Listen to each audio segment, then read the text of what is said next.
Parler pour les sans-voix, parler pour eux, parler parce qu'eux ne peuvent pas parler, parler parce qu'ils ne peuvent pas se défendre seuls.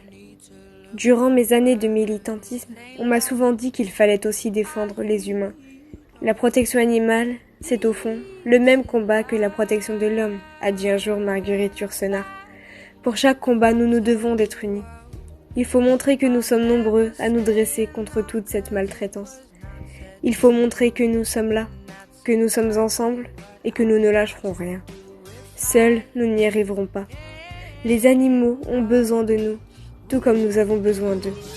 Ils ont besoin qu'on les défende, qu'on les libère, qu'on leur trouve de nouvelles familles aimantes, qu'on les sauve, qu'on s'occupe d'eux, qu'on vote pour leur bien-être, qu'on les aime.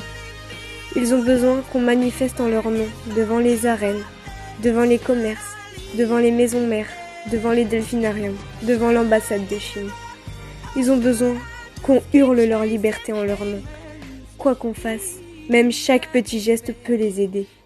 Qu'on récolte des croquettes et des jouets pour eux, qu'on organise des rassemblements, qu'on fasse du tractage, ou tout simplement qu'on partage et signe des pétitions. Tout est important dans le monde de la protection animale. Chaque petit geste joue un grand rôle. Nous devons arriver à faire abolir la maltraitance animale. Un jour, je suis tombée sur une citation de Gandhi qui m'a beaucoup plu. On peut juger de la grandeur d'une nation à la manière dont elle traite ses animaux. Ce sont des paroles vraies, des paroles de bon sens.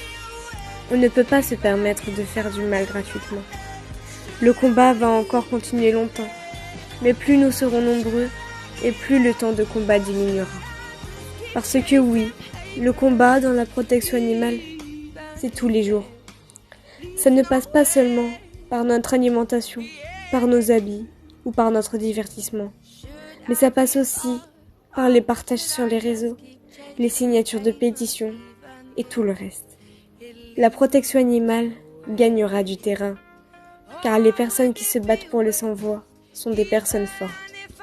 N'oubliez pas que ce que vous pouvez faire compte et comptera toujours pour eux. Et eux, un jour, ils vous remercieront.